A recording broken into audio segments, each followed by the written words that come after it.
من بغداد، من نبض الرصافة والكرخ، من مدينة الحضارة التي أسسها الخليفة المنصور قبل أكثر من 1000 عام، حيث يلتقي دجلة بالفرات وتعلو مأذنتها الأعظمية وتفوح روائح الأصالة في شوارع الكرادة وباب المعظم، مدينة العراقة والفنون وساحة التحرير التي شهدت صفحات من التاريخ.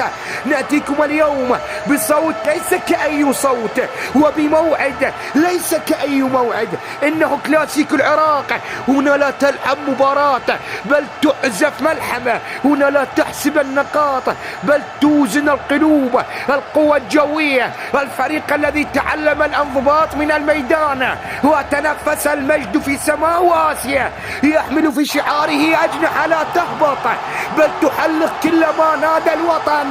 وفي الجهة المقابلة الزوراء سيد البطولات، النادي الذي خلق من صلب بغداد ونطق بالذهب قبل أن ينطق أحد، أبيض ناصع في تاريخه، عريق مهما تغيرت الأزمنة ما بين الأزرق والأبيض. هناك جماهير، هناك دموع، هناك قلوب تنبض منذ عقود، كلها تنتظر لحظة واحدة، بداية الحكاية. كل شيء هنا يشهق انتظارا.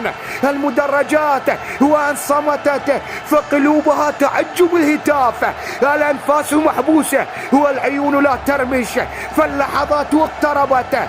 الزمان الآن لا يقاس بالدقائق بل بالخفقان، بالمشاعر التي تقف على حافة الانفجار. في هذه اللحظات لا فرق بين مشجع ولا معلق، بين لاعب ولا عاشق، الجميع ينتظر تلك الصافرة، صافرة ستنطلق لا تعرف الرأفة، لصراع يعترف بإنصاف الحلول، لصراع لا يعترف بإنصاف الحلول.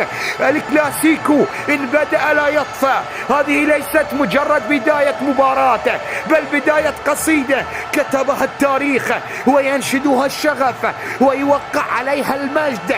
كل شيء بات جاهزا، القلوب، العيون، الأقدام، بقي فقط أن تبدأ الحكاية وتنطلق الصافرة.